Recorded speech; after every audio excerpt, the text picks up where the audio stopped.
Thanks. Well, what a joy to hear about the Japanese work, actually, in lots of ways.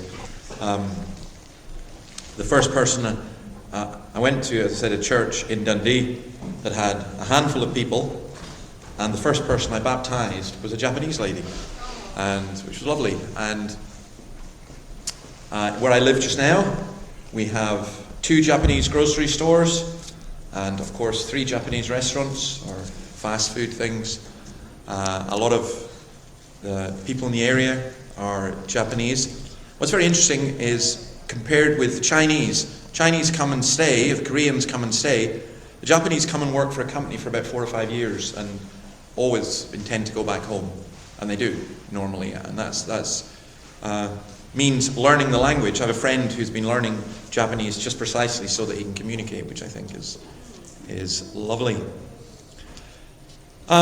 Before we go to Colossians, and it may seem a strange thing to be looking at on Easter Sunday, I don't think it is that strange. I'll explain why in a moment. I want us to have a look at a video. There are very creative ways that people can use in terms of Easter. And a friend sent me this, and it's, as they say, gone viral. It's using Leonard Cohen's Hallelujah, and it's turned it into an Easter song, which I think we are going to have come up in a moment. Yeah. So listen to this. Love that. Okay. In contrast. So I keep having to say to myself, don't do this. But I did. I watched the news this morning before I came out, and I was a little bit depressed, to be honest. Not at the actual news, because, there's things that are good as well, but at the representation of Easter. It's good that Easter is celebrated and it's recognized by the news media. My problem actually tends to be with Christians who are interviewed on news media with a great opportunity. And this morning it was just so strange that there's a fixation, and this will tie in with what we're going to look at in Colossians.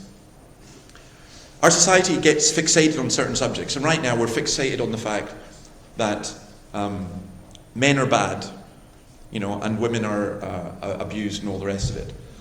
Now, listen carefully to what I'm saying. Domestic violence and other things, and discrimination against women, is a real and serious problem. The trouble is, it's not solved by just going round and lumping everyone together. Remember I told you yesterday about the boy in school who'd been told that it was, he had to apologize for being male. And I heard someone else on that same program saying, these are not bad people, these are just your father's, grandfather's sons, and so on. And I thought, it's a very interesting message to be given to people. And on the news this morning, it was pointed out, that people were gathering in churches, and, Jesus was radical and all that kind of stuff. And then the Christian one said, well, you just need to think about the fact that there was an empty tomb, and it was, alleged that Jesus had risen from the dead, and that's what they believed. And I thought, where's a Christian coming on saying he is actually risen from the dead? That is actually the news. The news is not that Jesus enables us to have more soup kitchens, which is kind of how it always gets put over. And I find it interesting that you get people come on and they say, well, look, Jesus was really radical, and he took on the establishment of his day. And it's our establishment who are co-opting Jesus for their agenda. And I just long for some Christian leader to challenge the narrative of the culture. But that rarely, if ever, happens. And it is a culture, as we saw, that is going a particular route. There's some horrific footage from my own country, from the United Kingdom, of police walking in the middle of a mass, an Easter Mass, Good Friday Mass, in a Catholic church, to close it down and to arrest the priest. Just unbelievable. I mean, it's people are utterly astounded at the crassness of it. Meanwhile, there are demonstrations going on other subjects in other parts of London. This was in London, where the police didn't intervene at all. And it's actually caused a great deal of concern back home. None of us ever thought we would see the day when police would interrupt a service of worship to stop it happening in the United Kingdom. And that day will come in Australia as well. So, let's go to Colossians chapter 3. And we're going to read something that, if you say, well, this is Easter, we don't expect to hear this at Easter, but hopefully you'll see how this works. Colossians chapter 3, verse 18. Wives, submit yourselves to your husbands as is fitting in the Lord. Husbands, love your wives, and do not be harsh with them. Children, obey your parents in everything, for this pleases the Lord. Fathers, do not embitter your children, or they will become discouraged. Well, what does this have to do with Easter? Let me put it this way. Perhaps the greatest strain on most people's lives, on your life, my life, are our relationships.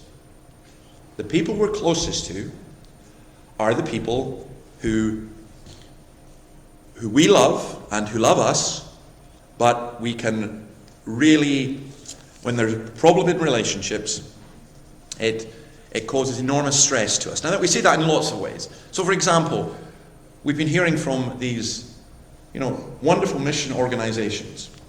And so you come to a conference or something, and you're maybe a young person or not so young person. You think, I want to go and work for one of these organizations. And then you go out in the mission field. And I find invariably that for many people, one of the biggest problems they have is that this wonderful team of people they were going to work with suddenly turns out not to be so wonderful. Relationships. So I very much like the comment on missionary care. Sometimes relationships within your team, sometimes relationships within your church, they're the ones that cause you the most strain. And certainly, the idea that if husband and wife are both Christian, your marriage is absolutely perfect is, maybe, I did say this once before, and a couple came up to me and said, well, ours pretty well is. So I'd said, nobody's like the Waltons or Little House on the Prairie or whatever. And they said, well, we are. And I thought, yeah, unfortunately I know your children. And no, that's not how it is. I remember one time a guy came into our church and he had, I was going to mention his nationality, no, I won't mention the nationality, but he had this perfect family. Like these Korean dolls that you lift out one. So he had 7 kids, and he and his wife had 7 kids, and they were all immaculately dressed, and they all were just like this, and they all sat perfectly behaved in church. And everyone's looking and going, the perfect family, and I'm going, that is one of the most dysfunctional families I've ever seen, because kids can't sit like that, not without. Anyway, so don't judge, let it be. But it was just very, very interesting. He was so controlling. He wouldn't let his kids do anything. And I just thought, this, I think in about 10 or 15 years' time, we're going to see the fruit of a lot of that. And we did see the fruit of that. Sorry, excuse me. Now, so when the Bible comes and gives us teaching about this, I would say that the absolute key factor in your relationships with other people is your relationship with Jesus Christ. I'm pretty sure that without Christ, I'm not sure where my marriage would be, or my relationships with my children, or anything. So I find this just immensely practical.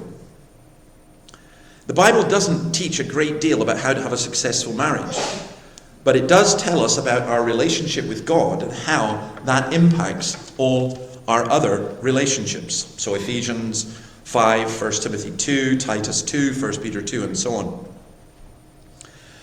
These verses that we're just looking at here, I would just summarize them by saying how to have a functional family. This letter would have been read to all the families within the church in Colossae.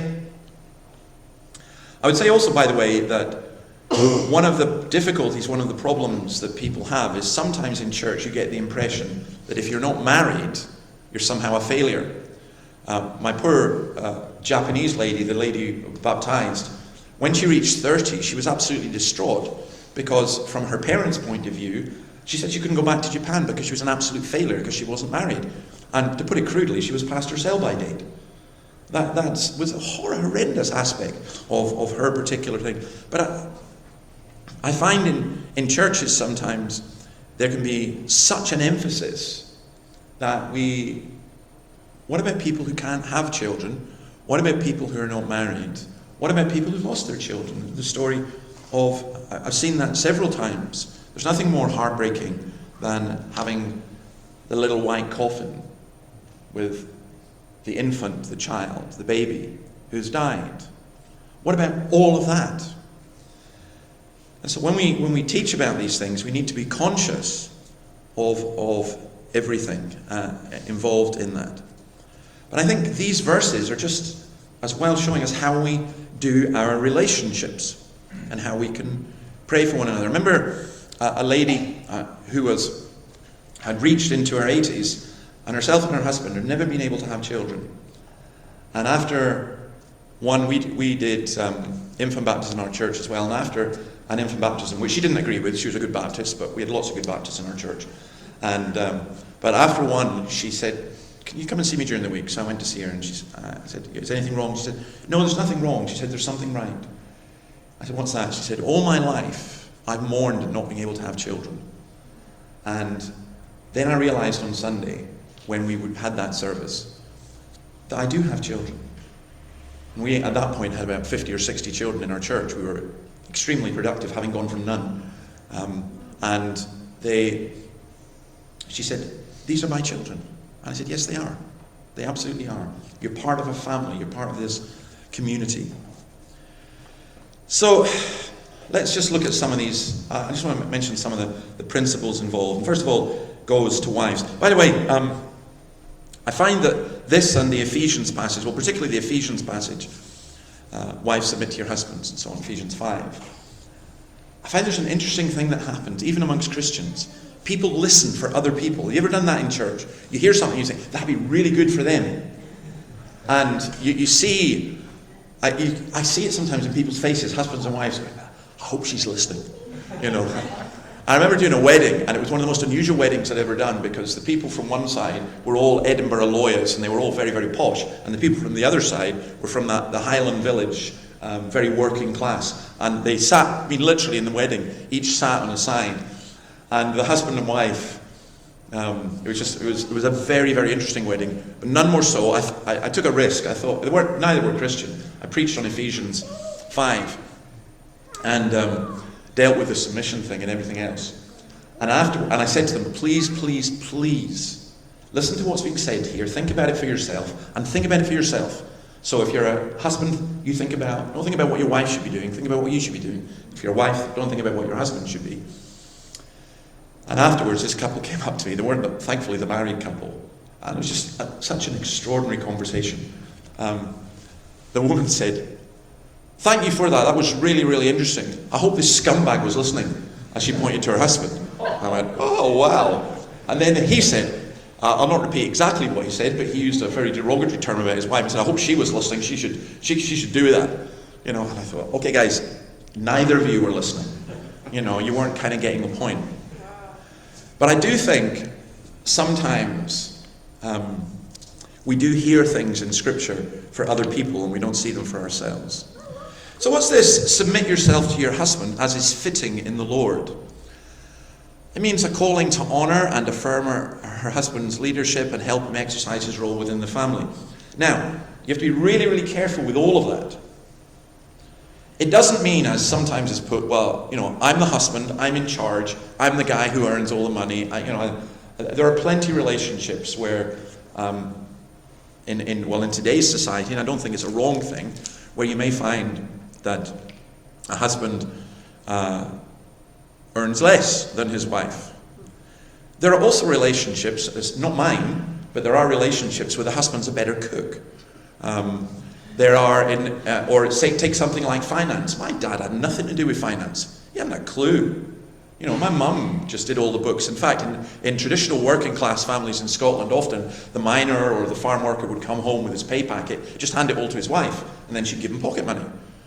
And it would spend the rest on what was being done. So you don't take from this a stereotypical set of relationships. It's not giving us that kind of detail. I think male leadership in the home, the one thing I want to stress in particular is this, and it's the one thing that most men don't want to do, and that is, it is a spiritual leadership and authority. And what do I mean by that? So often people will say, well, I'll let my wife teach the kids the Bible, or she's the spiritual one in the home. No. The man is responsible for ensuring that his home is covered spiritually. Now, as is often the case, you will find you find relationships where the woman might be a better theologian, might even be a better teacher and everything. But a man has a responsibility to provide for his family spiritually. And that's an option that a lot of men opt out of.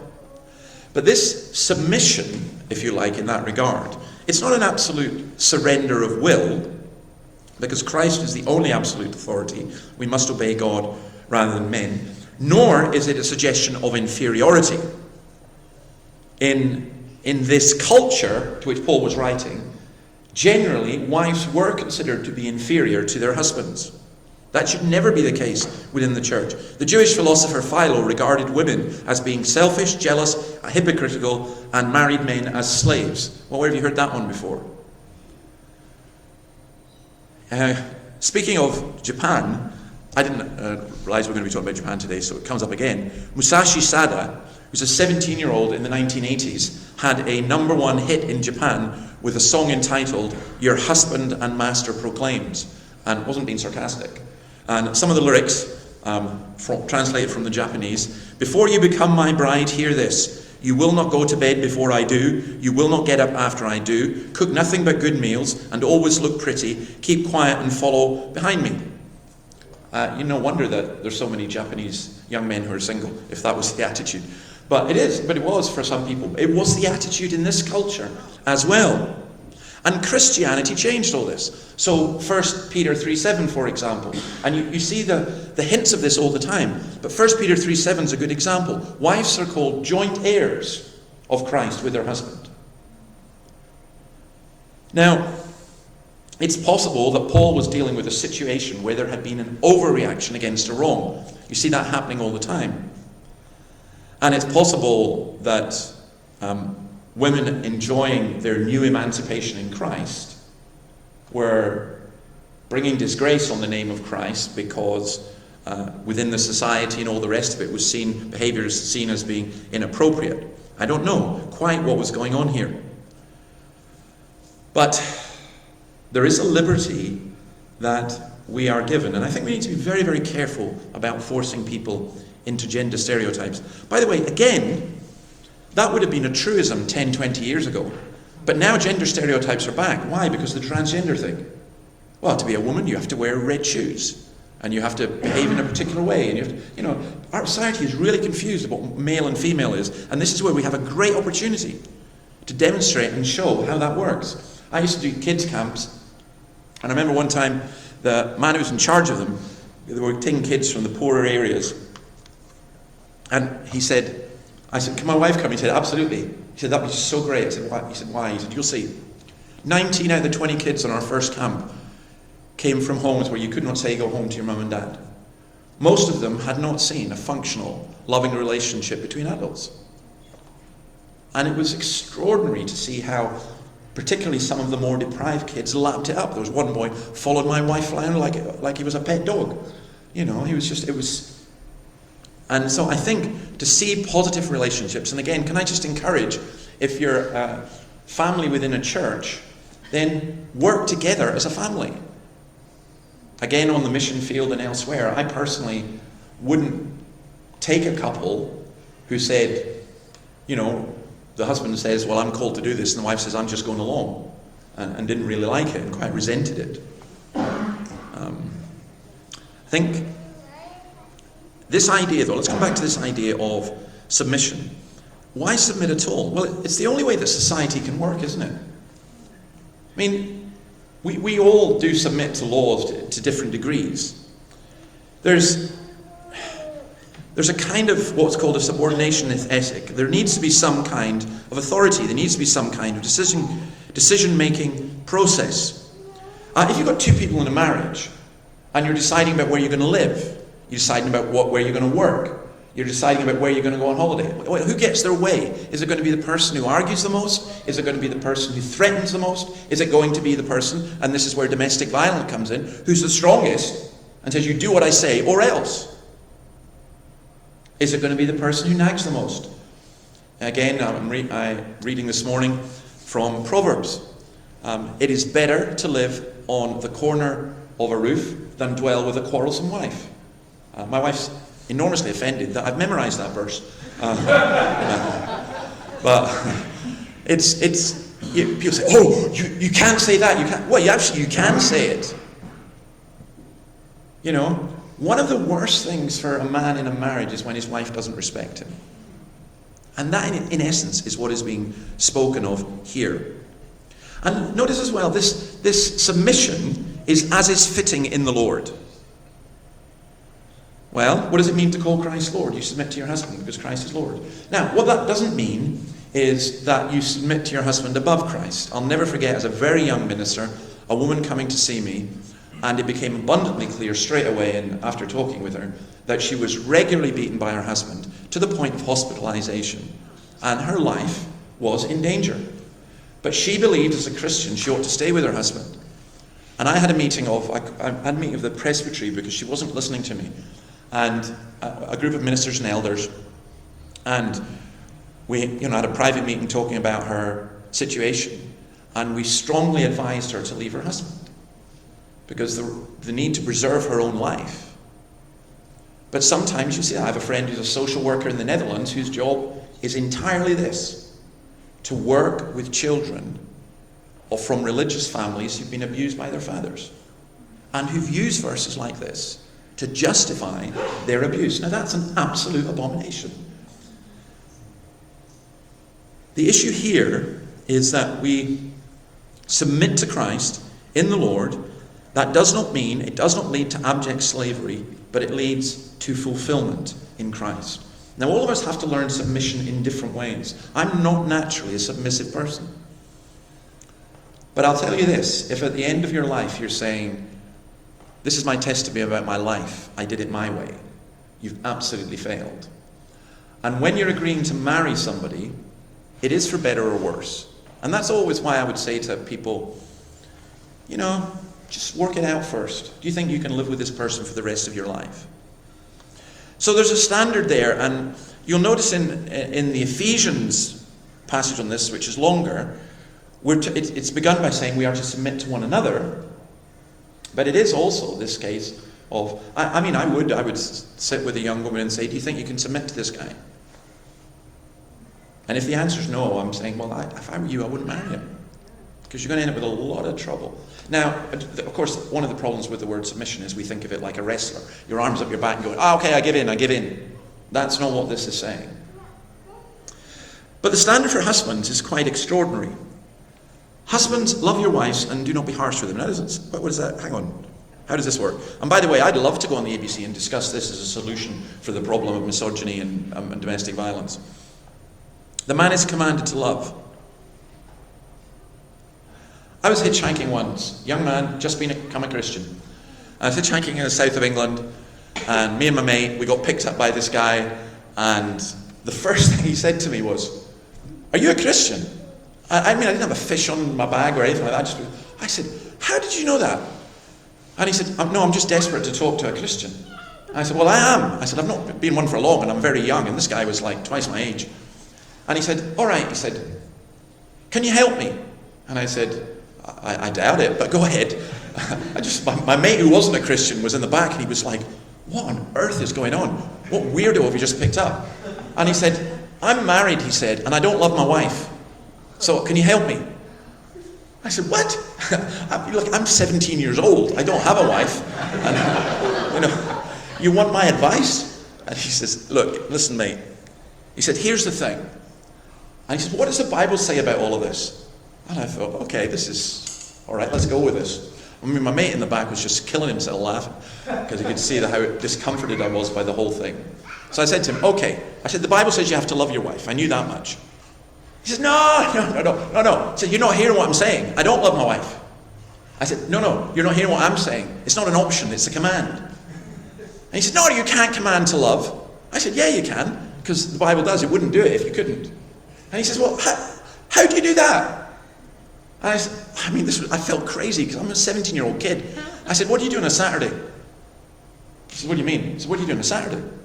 He says, oh, well, I go out and play football with my mates, then I go for a pint, and then maybe I watch some football, and then I have another pint. I said, okay, how about stopping doing that and going out and buying your wife some flowers and taking her out for a dinner and just being with her? And he went, oh, I never thought about that. And I said, that's the problem. I said, love. And I mean, can you imagine a 17-year-old kid? What a nerve. I'm going, love is not the beating heart whenever you see her. I said, that's nice. But I said, love is something that you actually do. I said, and you married her. So basically, all I know is you can't be with anybody else. You've got to spend time with her. And you've got to show that you love her. And maybe your feelings and all that kind of stuff will come back. But don't say, oh, well, I don't love her, so I'm off. And he just said, thanks, mate. And when we go out of the car and everything. And my friend's looking at me going, but that is the case. You're commanded to love. It's agape. It's sacrificial love. It's not just affection or sexual attraction. It's unceasing care and loving service for her entire well-being. And if you're a Christian, the standard is this. Just as Jesus loved you and gave himself for you, you do that for your wife. Now, all I know is virtually every single woman I know would be prepared to submit to a man who had that attitude. And that's... And actually, let me put it the other way as well. Most men find it much easier to love a woman who respects them. Do not be harsh. That is, do not be embittered with them. Bitterness easily creeps in. Dick Lucas says this, a wife can disappoint a man's hopes and ambitions, failing to live up to his realistic ideals for here, which are often an unconscious compensation for his own inadequacies. It's why they say that men marry their mothers. I want you to be like this, I want you to be like this, I want you to do this. Well, marriage is not easy, and we do have to work at it, but I think those are two really, really good principles. What does it mean to call Christ Lord? What does it mean that Jesus is risen from the dead, and he is the risen Lord? It means that I, as a Christian man, have to love my wife sacrificially. So, don't marry someone you can't submit to, or someone you can't love. But what about children and parents? Children here, incidentally, are addressed as responsible members of the congregation. And can I just throw in a small bit here about that? I think it is really important that children know from the very beginning that they belong to the congregation. That they're not sent out to Sunday school as a babysitting exercise. And not got out of the way.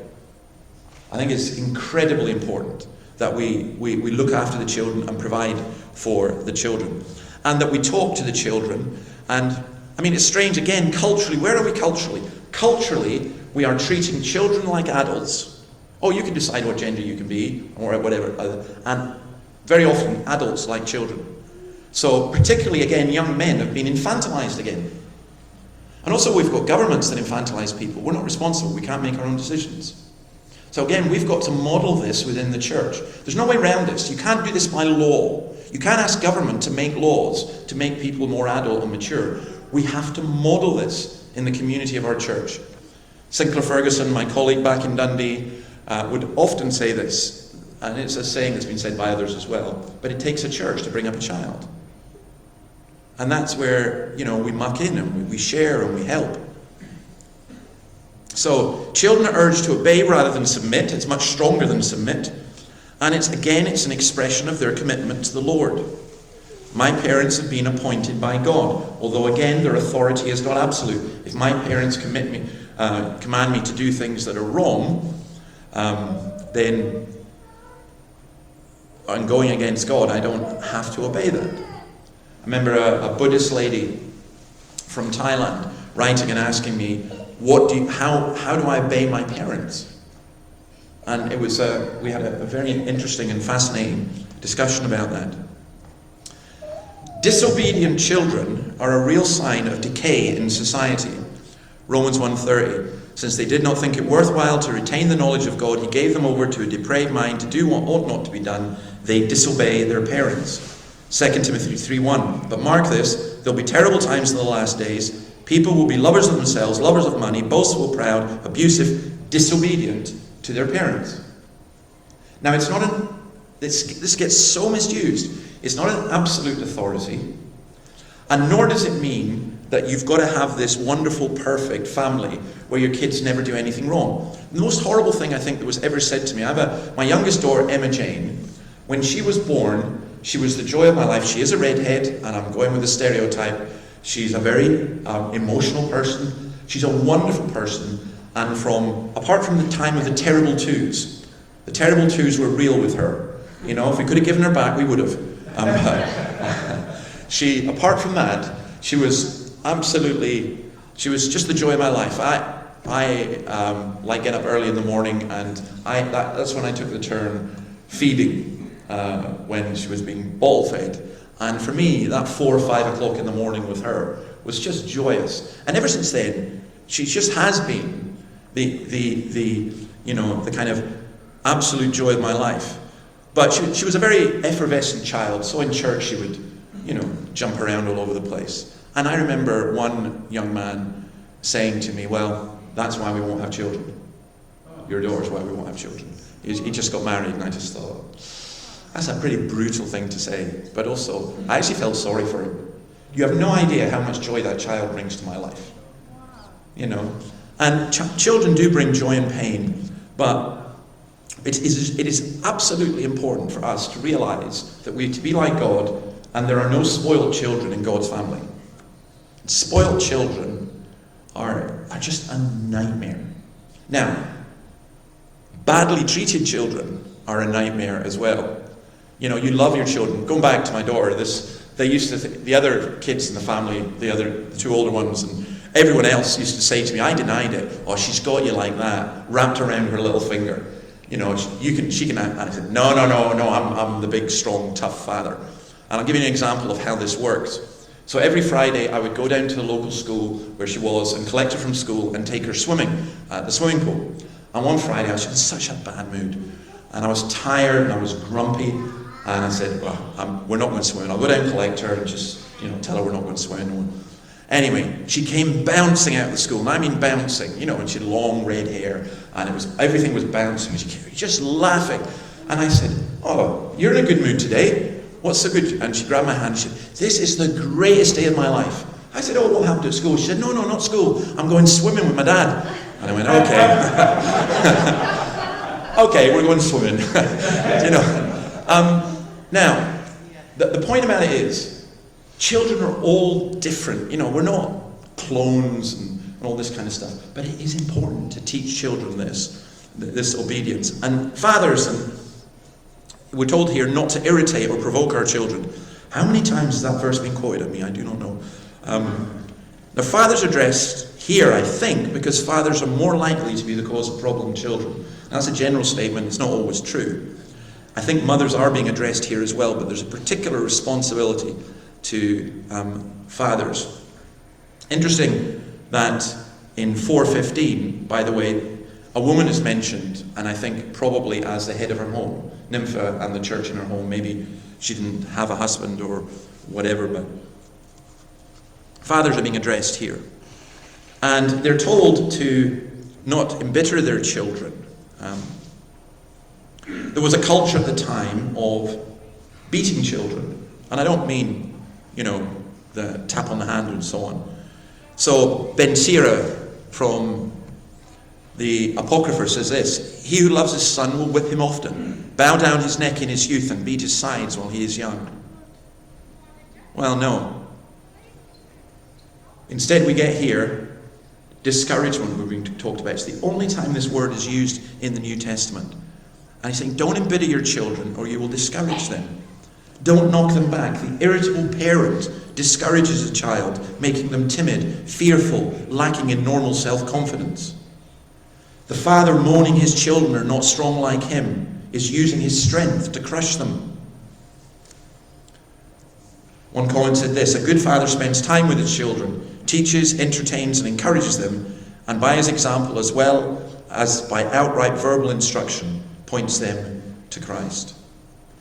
If I had to identify the number one social problem in culture today, particularly it would be dysfunctional families, and the number one reason for dysfunctional families is dysfunctional fathers and the lack of fathers. Every single study by a mile says children do best when they're brought up by their biological parents. There are cases when that cannot be the case. But it's a model that God has given to us, and our society rejects it at its peril. Where we kill children in the womb, where we have children for sale, where we hand over our children to the state to bring them up, and the state makes a dreadful parent. It's one of the main reasons that there's so much difficulty. Christ has to be at the center of every family relationship. Okay, let me just say a little bit about the work thing. Let's read on. Slaves, obey your earthly masters in everything, and do it not only when their eye is on you and to curry their favor, but with sincerity of heart and reverence for the Lord. Whatever you do, work at it with all your heart as working for the Lord, not for human masters, since you know that you receive an inheritance from the Lord as a reward. It is the Lord Christ you are serving. Anyone who does wrong will be repaid for their wrongs, and there is no favoritism. Masters, provide your slaves with what is right and fair, because you know that you also have a master in heaven. We have to deal with the immediate problem here, is this endorsing slavery? Why does Paul appear to be arguing for a continuation of the system of slavery? Well, no, it's not. But the Bible is profoundly realistic. Paul is writing into a society, and basically every society in the world had this, where slavery was a key part of the society. Now, what Paul did is what the Bible does. He preached freedom from the old inequalities, but dealt with the situation as it was, trying to change it from within. If Paul had advocated, it's funny how, everyone today would say, oh, if I'd been in Weimar, Germany, I would have been an anti-Nazi. I doubt it. I really, really doubt it. Or if I'd been around in the 17th, 18th century, I would have been against slavery. I doubt it. Most probably wouldn't have. It's very easy to look back and say what we would have done. But, again, this is a really important issue because it's how we live as Christians in this world. Dealing with the situation as it was meant trying to change it from within. If Paul had said, let's have a slave revolution, 1/3 of the Roman Empire were slaves, possibly up to 60 million people. Slaves were not as we think. They were architects, managers, doctors, teachers, administrators. Most were set free by their 30s. Most only served 7 years. It's a bit like today Marx talked about wage slavery. Or let me put it another way, student debt. You've got to pay off your debt. You've got to work. In the words of the great Swedish philosophers Bjorn and Benny, I work all night, I work all day to pay the bills I have to pay. But still there never seems to be a single penny left for me. Money, money, money. It's a rich man's world. And if you don't know the song, then good for you. You're more godly than I thought. But when you read Philemon, for example, there's a new spirit being let loose. Paul in Philemon is addressing masters and slaves in public in the same way as Christians, brothers and sisters, as he does here. Philemon was a Christian living in Colossae. He would get this letter. He had a slave named Onesimus. Onesimus stole Philemon's money, ran away to Rome, and in the providence of God, he met Paul, who took an interest in him, and he was converted. And this whole letter is Paul sending him back saying, you're Philemon's slave, so you do have to go back to him. But I'm sending you with this letter. And Paul is instructing Philemon to treat him as a Christian brother. Paul says he liked his company, he benefited from him as a friend. So he sent him back. Now in chapter 4, and verse 9, look what it says. He's coming with Onesimus, our faithful and dear brother. Paul has this letter read out in church, and he says, Philemon, your slave's coming back. And he's a faithful and dear brother now. How are you going to treat him? The problem in our culture, a lot of this is that people don't know what freedom is in Christ, and so we become enslaved in different ways. And we transform things from within. So let me just say a little bit about attitude to work, and then we'll maybe have some comments or questions if you want before coffee. We spend so much time in work, and I think I told you before that my father had said to me, whatever you can do, find a job that you actually enjoy. And I do think that is enormously important. But a Christian attitude to work, I would suggest this, just 3 basic principles. The worker, or if you like, slave, is set free from man-pleasing. Eye service is what he speaks of here. It's of just trying to catch attention. It's just avoiding punishment or doing as much as for ourselves as possible. But now, you've been set free, and you've been set free to do everything you're asked to do. We work and we obey because we're serving Jesus, and that has a tremendous witness. There's an old kids song, washing the dishes, Lord, washing the dishes, living for your glory, washing the dishes. And I thought it was a bit trite, until I met a woman who offered to come on a camp with me as a cook. I said, it's great that you're coming, but I'm really impressed, because she owned a pub restaurant and was quite wealthy and was quite well known. And she said, I'm a Christian now. And I said, how did you become a Christian? And she told me her story. She's working all days and nights in her pub. And she had hired this guy who worked in her kitchen, and he was a Christian. And she said, I've never seen anyone work like him. And he was so happy doing this miserable job. Everyone else just did it for the money and so they could get out. And she said, I was just so blown away by him that I started asking him questions, and she became a Christian. And I think it's, how we do our work. Remember, we're serving Christ. I think that's really important. You're stuck in something that's really quite drudge, and you're serving Christ.